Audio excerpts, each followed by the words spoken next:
Hey guys, make sure to like and subscribe if you haven't already, and feel free to share these videos as well. Thanks very much, and let's get to this today.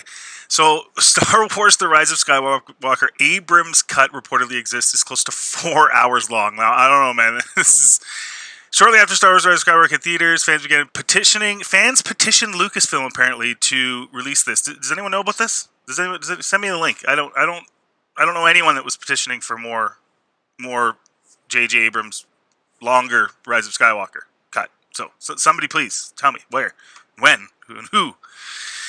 It wouldn't be a stretch to say it didn't manage to live up to lofty expectations. No, it's not about the expectations. We don't want more of what Abrams gave us. We want something completely different than what he gave us. We don't want Palpatine back.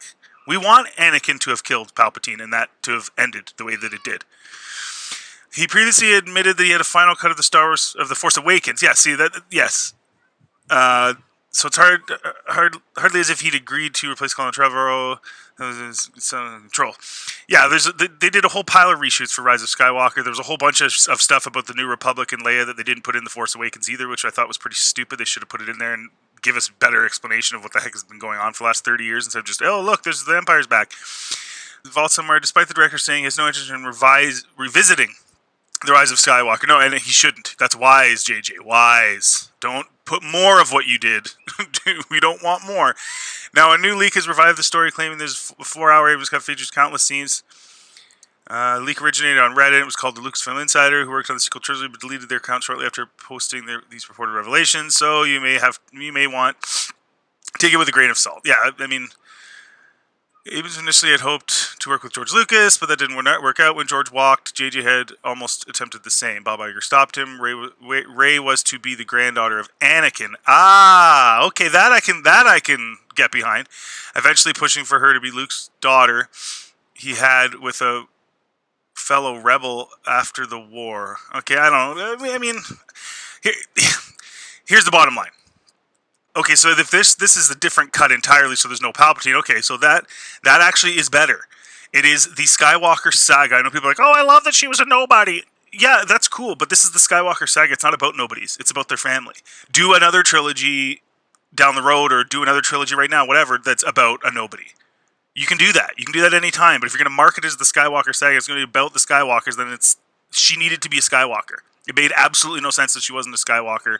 It made even less sense that she was a Palpatine. Like, come on. Palpatine's having babies in his 80s. Like, come on.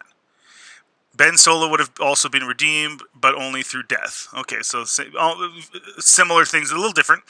If this is true.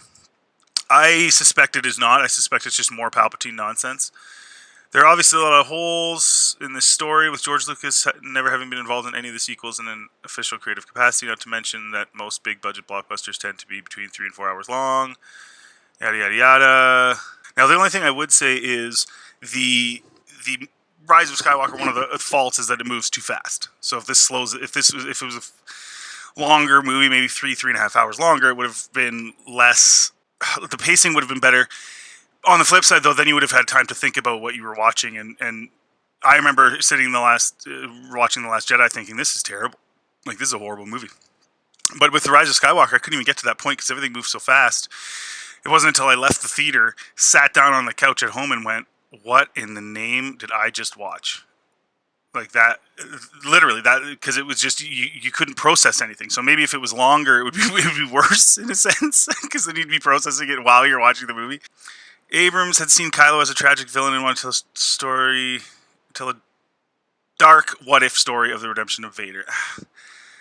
I prefer the script trooper cut. I don't know about what you guys have to say, but of the sequel trilogy. I know I've only got 7 out, but I mean, this is, again, the storytelling's, I don't want this. I don't want more J.J. Abrams. I don't want longer bad movies. I want good movies. I want shorter good movies, man. Give me a 2-hour Star Wars movie that's actually good and makes sense and isn't totally discombobulated and breaking all the lore and breaking all the rules and screwing everything up. Like, I guess somebody said this was Disney's attempt to dovetail off of the Snyder hype.